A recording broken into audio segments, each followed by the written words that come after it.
এক সময় সবুজ পাহাড় আর ঝকঝকে নদীর মাঝে ঘেরা একটা ছোট্ট গ্রামে আনিকা নামে এক সহৃদয় মেয়ে বাস করত।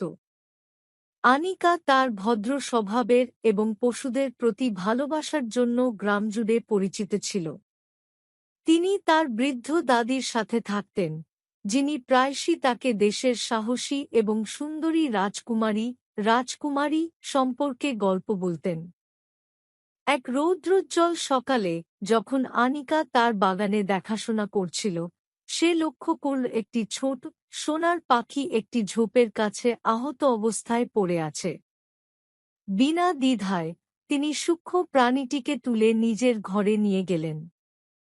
অনেক দিন ধরে আনিকা পাখিটির যত্ন নেয়, এটিকে খাওয়ায় এবং এটিকে সুস্থ করে তোলে।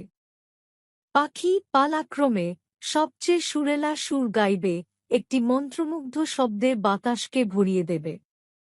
এক সন্ধ্যায় সূর্য দিগন্তের নিচে ডুবে যাওয়ার সাথে সাথে পাখিটি কথা বলল। প্রিয় আনিকা, তাতে বলা হয়েছে আমি কোন সাধারণ পাখি নই। আমি দূরের রাজ্যের মন্ত্রমুগ্ধ রাজকুমারী। একজন দুষ্ট জাদুকর আমাকে এই পাখিতে পরিণত করেছে এবং কেবল একটি শুদ্ধ হৃদয়ের আত্মার দয়া অভিশাপ ভাঙতে পারে। আনিকা অবাক হয়ে গেলেও পাখিটি চলতে চলতে মনোযোগ দিয়ে শুনল। সম্পূর্ণভাবে অভিশাপ ভাঙার জন্য আপনাকে অবশ্যই জাদুকরের দুর্গে যেতে হবে এবং একটি জাদুকরী রুবি পুনরুদ্ধার করতে হবে যা আমার আসল রূপের চাবিকাঠি ধারণ করে। সাহায্য করার জন্য দৃঢ়প্রতিজ্ঞ, আনিকা পরের দিন সকালে বিপজ্জনক যাত্রা শুরু করে। তিনি ঘন জঙ্গল পাড়ি দিয়েছিলেন, উত্তাল নদী পার করেছিলেন এবং খাড়া পাহাড়ে উঠেছিলেন। পথে তিনি সাহায্যের প্রয়োজনে বিভিন্ন প্রাণীর মুখোমুখি হন, একটি আহত হরিণ, একটি হারিয়ে যাওয়া বিড়ালছানা এবং একটি আটকে পড়া প্রজাপতি।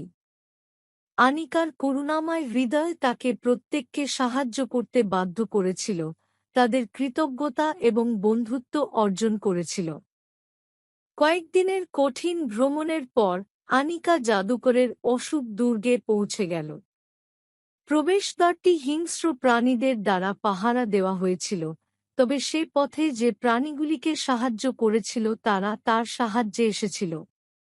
হরিণটি রক্ষীদের বিভ্রান্ত করেছিল, বিড়ালছানাটি দুর্গের চাবি খুঁজতে ভিতরে ঢুকেছিল এবং প্রজাপতিটি অন্ধকার করিডোর দিয়ে আনিকাকে গাইড করার জন্য এগিয়ে গেল।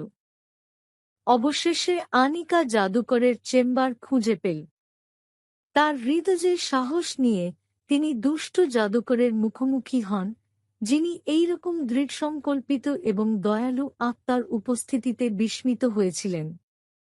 জাদুকর একটি জাদু করার চেষ্টা করেছিল, কিন্তু জাদুকরী রুবি আনিকার বিশুদ্ধতা অনুভব করে অন্ধকার জাদুকে পরাভূত করে একটি তীব্র আলোতে জ্বলতে শুরু করেছিল। জাদুকর পরাজিত হয়েছিল এবং দুর্গটি ভেঙে পড়তে শুরু করেছিল। আনিকা রুবিকে ধরে বাইরে ছুটে গেল, যেভাবে দুর্গটি ধ্বংসস্তূপে ভেঙে পড়েছে। তিনি রুবিটিকে আকাশের দিকে ধারণ করার সাথে সাথে এটি 1000 উজ্জ্বল শাড়িতে ছিন্ন হয়ে গেল এবং ক্ষুদ্র সোনার পাখিটি সুন্দর রাজকুমারীতে রূপান্তরিত হল। রাজকুমারী এখন মুক্ত, কৃতজ্ঞতার চোখের জলে আনিকাকে ধন্যবাদ জানাল। আপনার উদারতা এবং সাহসিকতা কেবল আমাকে বাঁচায়নি বরং সকলকে একটি পাঠ শিখিয়েছে যে ভালোবাসা এবং সহানুভূতি হল সর্বশ্রেষ্ঠ শক্তি। আনিকা তার গ্রামে ফিরে আসেন, যেখানে তিনি নায়ক হিসাবে পালিত হন। রাজকুমারী তার কথায় সত্য প্রায়ই দেখা করতেন এবং দুজনে আজীবন বন্ধু হয়ে ওঠেন। আনিকার গল্পটি বহুদূরে ছড়িয়ে পড়ে, সবাইকে মনে করিয়ে দেয় যে দয়ের ক্ষুদ্রতম কাজগুলিও সবচেয়ে অসাধারণ অ্যাডভেঞ্চারের দিকে নিয়ে যেতে পারে।